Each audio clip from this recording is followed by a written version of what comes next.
bad news coming out of the United Kingdom is that Christianity there is in a long and steep decline.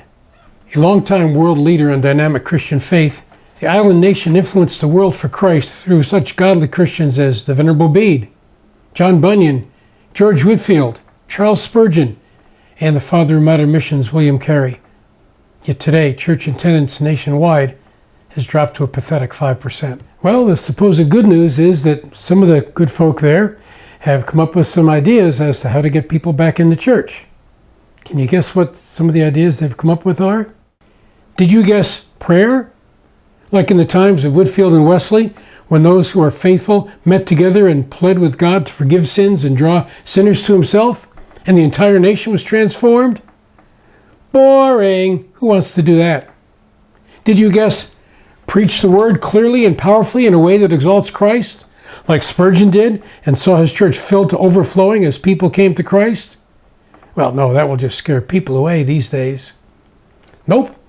According to Canon Matthew Rushton from Rochester Cathedral, the Archbishop of Canterbury said to us that if you don't know how to have fun in cathedrals, you're not doing your job properly. So, what has Reverend Rushton done?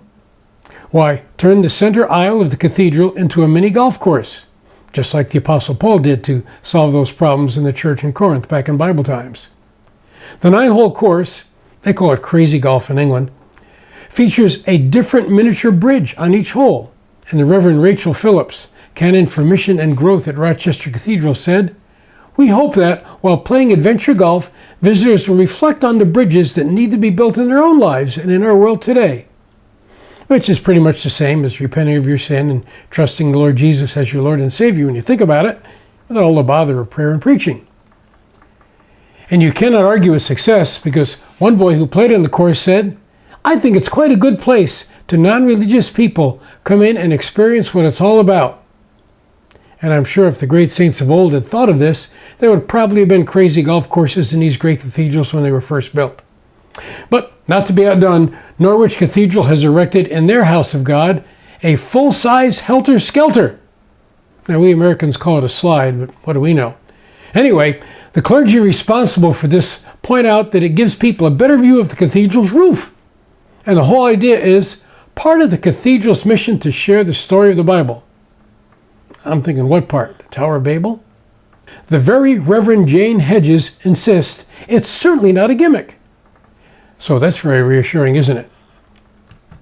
Of course it's a gimmick.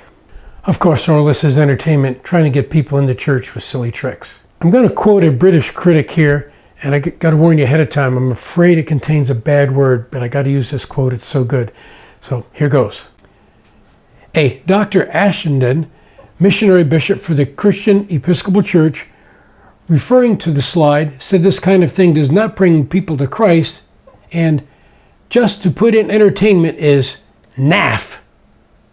Now, I've never heard the word naff before that I can recall, but it must be a very, very bad word, because I think this is how sophisticated British people swear. And this man says that putting a slide in a cathedral is naff. And depending upon what the word means, I guess I agree. Sadly, this approach to Christianity is hardly confined to British cathedrals. If anything, it is even worse in American churches, where worship as entertainment has become epidemic.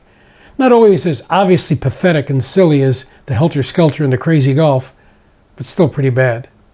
The good news is we do not have to even consider any of this nonsense. Jesus said, "And I, when I am lifted up from the earth, will draw all people to myself." And Paul said in 1 Corinthians chapter 2, "For I decided to know nothing among you except Jesus Christ and him crucified." Leave the gimmicks to the world. We need only and must only exalt Christ. He is the good news.